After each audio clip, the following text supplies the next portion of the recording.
Hi everybody. So in this video we continue with Chapter 6, Trigonometric Functions and Equations, specifically Section 6.5, Trigonometric Identities. So it is important to talk about phrases such as prove the identity and verify the identity are often used. Both mean prove that the given equation is an identity. We do this by performing a series of algebraic manipulations to show that the expression on one side of the equation can be transformed into the expression on the other side, or that both expressions can be transformed into some third expression. When verifying that an equation is an identity, you should not perform an operation to both sides of the equation. For example, multiplying both sides of the equation by a quantity. This can be done only if it is known that the two sides of the equation are equal. But this is exactly what we are trying to verify in the process of proving an identity. So this is going to be much more clear when we do an example. So let's do example 6.19. And it says, prove that 1 plus tangent squared of theta is equal to secant squared of theta is an identity. Okay, so like I said before, we want to work on one side of the equation in order to get to the other one. So in this case, it's easier to work on the left-hand side. So notice that we have 1 plus tangent squared of theta. And this is equal to 1 plus sine squared of theta over cosine squared of theta. We know this from the identity tangent of theta is equal to sine of theta over cosine of theta. Then let's do a common denominator here. So we could say cosine squared of theta over cosine squared of theta plus sine squared of theta over cosine squared of theta. And from here, we're going to get cosine squared of theta plus sine squared of theta over cosine squared of theta. Now here we have another identity. Cosine squared of theta plus sine squared of theta is equal to 1. This is a Pythagorean identity. So that means that this is equal to 1 over cosine squared of theta, which is equal to secant squared of theta, which is what we wanted to prove. So we say QED, which means quod erat demonstrandum, which is Latin for it has been proven. Another identity that can be proven in a similar way is 1 plus cotangent squared of theta is equal to cosecant squared of theta. I leave this to you as an exercise. And these are part of the so-called Pythagorean identities, where the main one is sine squared of theta plus cosine squared of theta is equal to 1. Then we have 1 plus tangent squared of theta is equal to secant squared of theta, which is the one we proved, and 1 plus cotangent squared of theta is equal to cosecant squared of theta, which is what we were talking about just a minute ago. The Pythagorean identities are sometimes used in radical forms, such as sine of theta is equal to plus minus square root of 1 minus cosine squared of theta, or tangent of theta is equal to plus minus square root of secant squared of theta minus 1, where the sign, plus or minus, depends on which quadrant theta is in.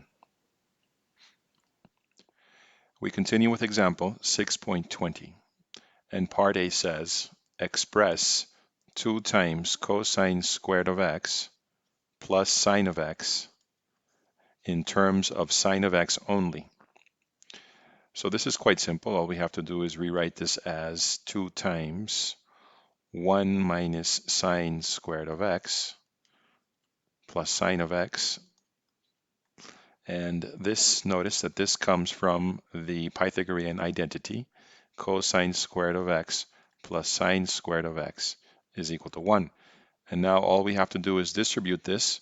So we're going to get that this equals 2 minus 2 sine squared of x plus sine of x. Part B says, solve the equation 2 times cosine squared of x plus sine of x is equal to -1 for x in the interval from 0 to 2 pi, expressing your answer or answers exactly. So exactly means no decimals. Okay, so we're going to use this expression that we found from part A to solve part B. So notice that because we want everything in terms of one of the functions, not 2 or 3.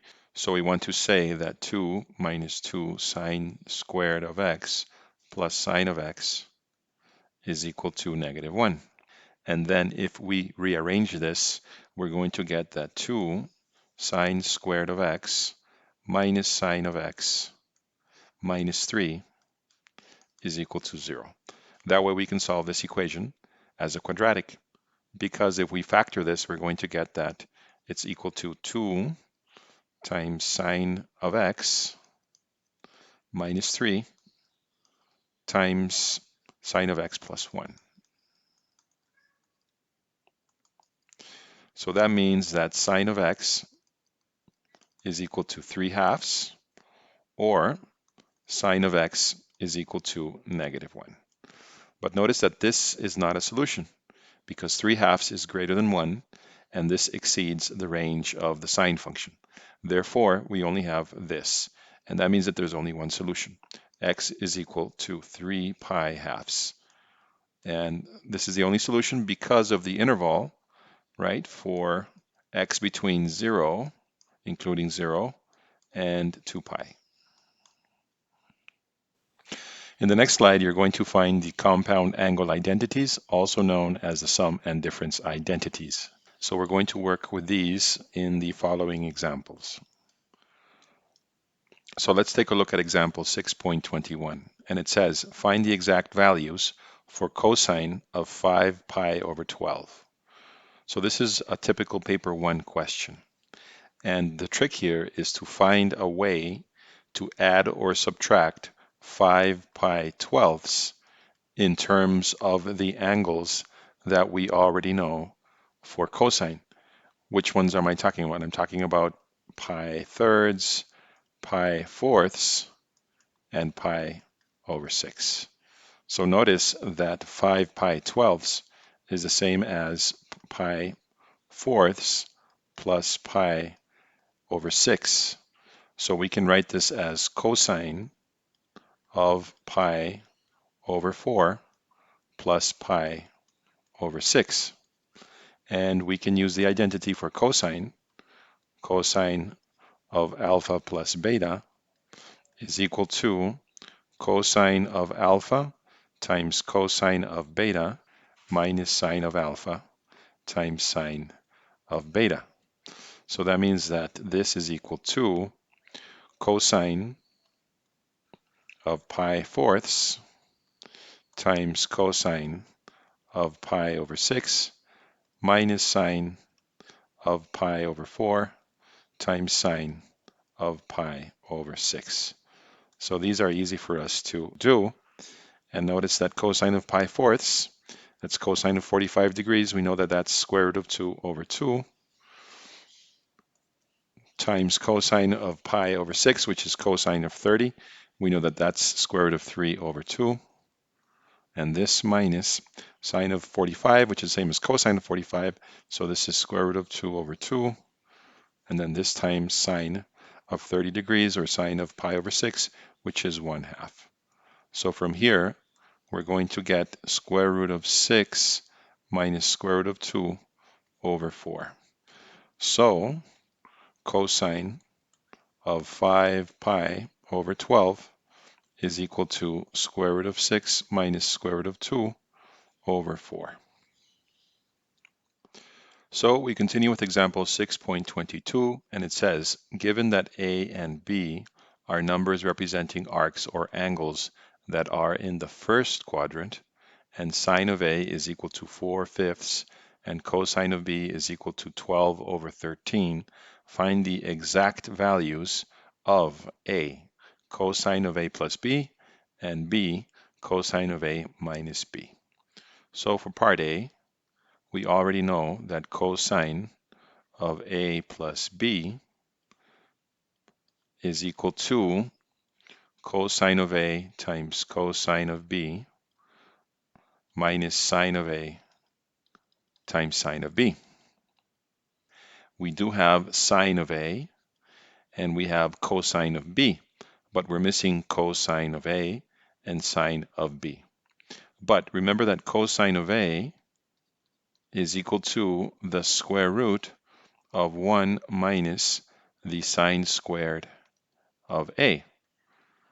And we know this is positive because these angles are in the first quadrant, as it says here in the problem. So that means that cosine of A is equal to the square root of 1 minus sine of A squared, we said. So that's going to be 16 over 25. And this is going to equal the square root of 9 over 25, which is going to be 3 over 5. And then we said we're missing sine of B, but sine of B is equal to the square root of 1 minus cosine squared of B.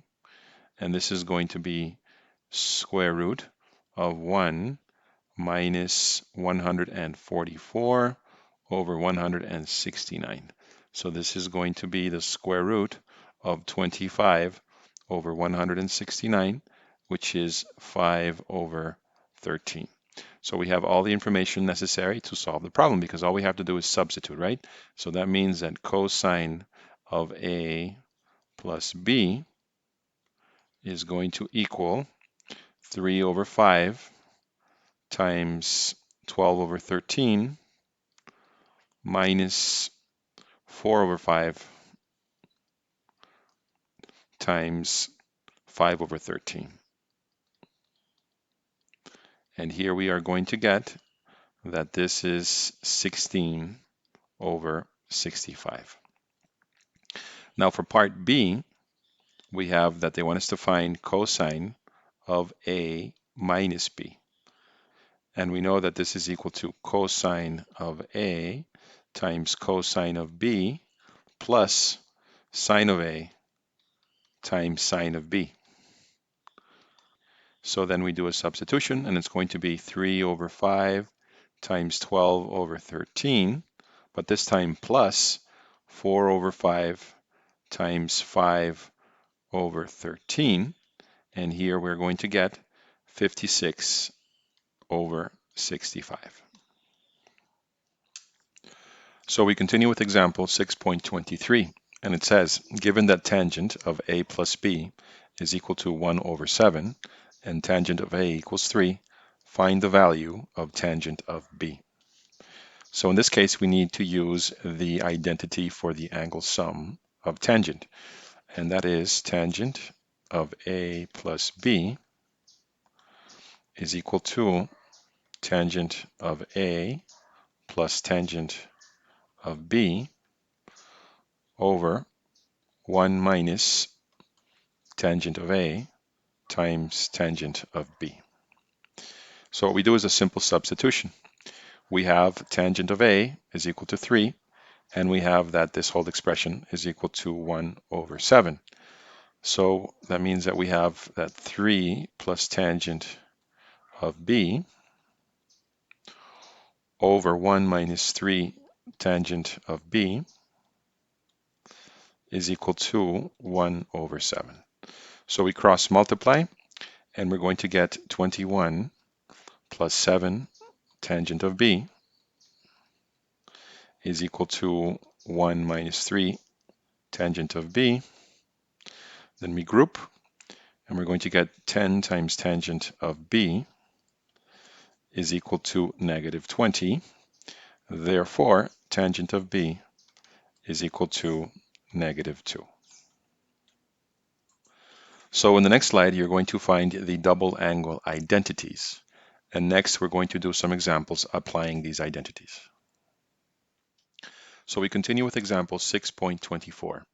And it says, solve the equation cosine of 2x plus cosine of x is equal to 0 for the interval x greater than or equal to 0 but less than 2 pi without a GDC. So here we can use the double angle identity for cosine. Now the one that is more convenient to use is the one that is in terms of cosine.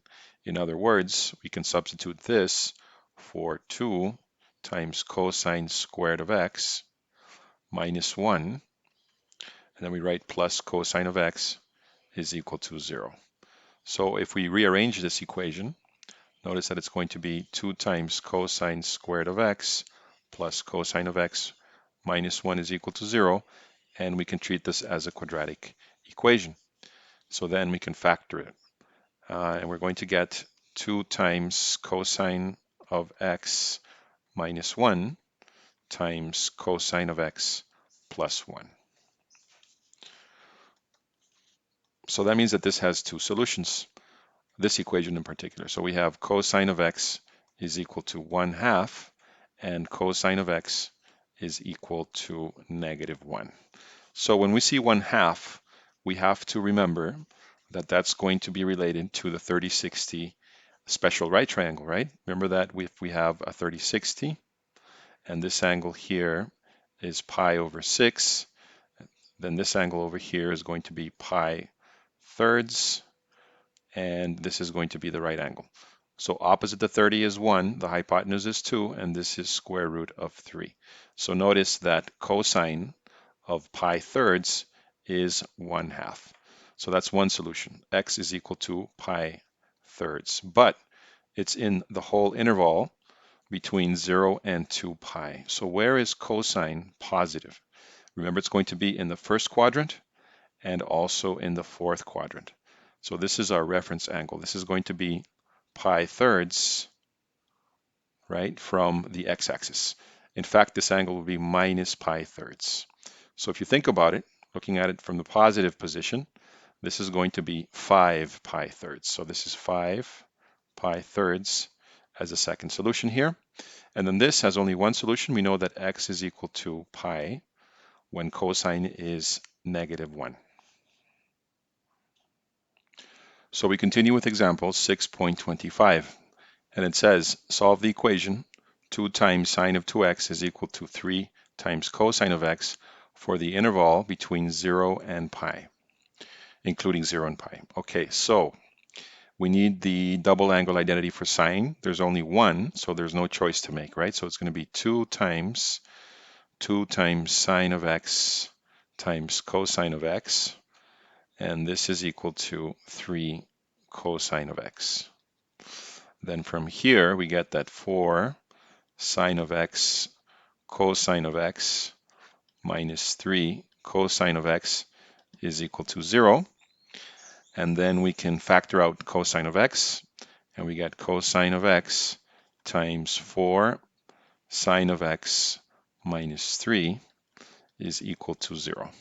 So from here, we get cosine of x is equal to 0, and sine of x is equal to 3/4. So this one has an easy solution, and because the interval is between 0 and pi, we know that there's only one solution, and it's going to be x equals pi halves. Now this we cannot do because it's not related to any special right triangle. So we're going to use the GDC. So what we want to do is go to y equals, and we want to plug in the function sine of x, and also we want to plug in y equals 3/4. Then we want to make sure that we have the right window. So the window for x should be the domain, so from 0 to pi. And then we know that the range of sine is from -1 to 1, but we're going to use -2 and 2 just to have a broader picture. So once we have that, we can graph. And we're going to see both graphs pretty soon. And there we go. So we use second trace or calculate, and function number 5, which is intersect. So we want to find the one on the left first, move to the first curve below the other one, hit enter, second curve, and then yes for guess.